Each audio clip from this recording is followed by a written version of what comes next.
Train by day, Joe Rogan podcast by night, all day.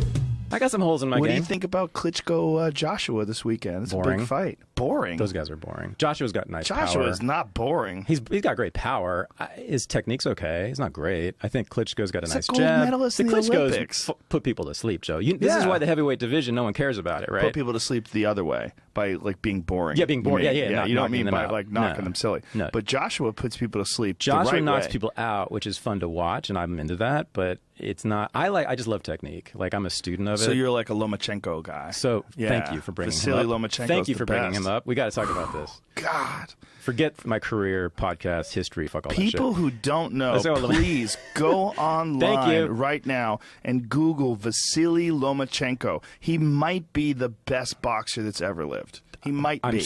I was worried about that we were going to fight about this, but I think we're on the same page here. So he's on such another level with his footwork and movement. I just can't come up with a comparable. I mean, there's been some amazing boxers way back to Sugar Ray Robinson and Willie Pep, and all those guys paved the way. Yeah. But I feel like everything evolves, right? Every combat sport, even art and music evolves to the current state it's at now, which you get the best of the best right now, and you go, wow, they've learned from Ali and Sugar Ray Leonard and Roy Jones and Bernard Hopkins, and Lomachenko is, in my eyes, is the best. The way he moves is insane. Yeah. And he's super aggressive. He's not like Floyd Mayweather, who is arguably the best ever, you know, multiple time world champion in multiple divisions, 49-0, only been like hit solid maybe 7, 8 times his whole career. I saw once when he got a little rocked by Shane Mosley. Yeah. Once. And then Maidana cracked him once. But that's like over the course of this spectacular career. But much more defensive-oriented, brilliantly defensive, very economical with his approach, but brittle hands, hurts his hand, breaks his hands a lot. Not a lot of power. Lomachenko is on you like glue, stands right in front of you, and you can't hit him. And he's going left, and he's going right, and he's in, and he's out, and you don't know where the fuck he is, and he's lighting you up. So what is this? Here's why Vasyl Lomachenko is now the #1 pound-for-pound fighter in boxing. What's that in? Forbes? Yeah. Damn, Forbes. So technically he can't be because his record. He hasn't really been tested. He's got 8 fights. No. I'm with you completely. I'm just saying technically he doesn't have enough fights. I don't give a fuck. To be #1. I know. He's the best. So let me just say, so here's my history with Lomachenko. So like I forget, it was like 4 or 5 years ago, I thought Gary Russell Jr. was the greatest thing since sliced bread, and I still think he's just phenomenal, incredibly fast, the fastest hands since Roy Jones, easily, and maybe even faster, and technically just perfect. I thought he was unbeatable. I thought he was the next thing, and he's still great fighter. I love him. He fought Lomachenko, and I was like, who's this Russian dude? I didn't even know he was Ukrainian. Never heard of him, and he took Russell apart. Yeah, here's a highlight reel. Look at he stands right in front of people, man. He just has such brilliant movement, man. Yeah. I mean, he's like the perfect example of like new wave, like this stage. So that right there, this sidestep movement. Yeah, he does this. It's a hop, actually.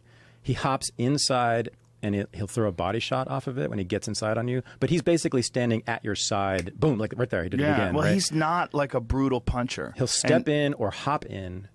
Yeah. And you know the funny thing is, so I've been hopping around gyms lately, boxing gyms. Look at that. He did it like 3 times in a row. And here's how I know. Here's why I think that he is the next Ali, which is that just in the last year, every boxing gym I've gone to, people have taught Lomachenko's moves, like as a standard part of classes. Interesting. Right? Meaning that he's changing the game. Right. It's kind of what you were saying. Well, you know, Mike Tyson did a lot of that too, by the way. People can't didn't do ever it to this punch level. as hard as Mike Tyson. Right. You can actually do some of this stuff. Of course, he's a phenomenal athlete, Lomachenko is, and not everyone can do this. But there are some things here that you can do that have never been done before. Yeah. Like, in particular, that little hop step. It's actually, I had a coach call it I think it was called the Lomachenko jump or something. But you can do that. You can just step in like that really quickly, but people for some reason just never did it. Well, Tyson did do it. Tyson learned it from Customato. Customato was teaching this way back in the fucking 50s. Yeah. But his style was Mike Tyson's style was so much different because he was throwing howitzers at you. Lomachenko is not knocking anybody out with one punch. No. He's hitting you with multiple barrage of punches. But the thing about he dropped him with a liver shot. But the thing about what Lomachenko's doing with this steady barrage is very similar to what I've always said about jiu-jitsu. Like, if you want to really learn jiu-jitsu from a small man.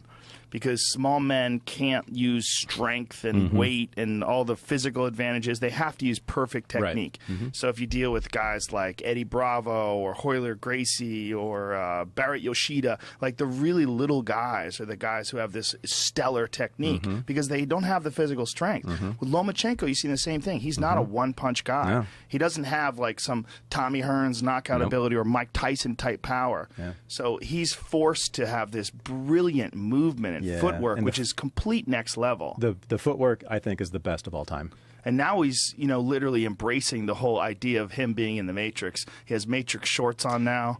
See, I like the Matrix comparison. I think of him as the Nightcrawler. Like, he's just teleporting around you. He's just a Nightcrawler from X-Men. Yeah, X-Men. He's just showing. He just like shows up suddenly right next to you, right? Oh, it's genius. He disappears and shows up right next to you in a different just location. right there, that little movement and the anticipation of the counter and already being 2-3 steps ahead of you. That last fight against Sosa, have you seen that? Yeah, I saw that. It's that brilliant. was even better. Yeah. He improved. Like he was even better. I was like, this is getting crazy. Like he's so amazing. Everyone should watch him.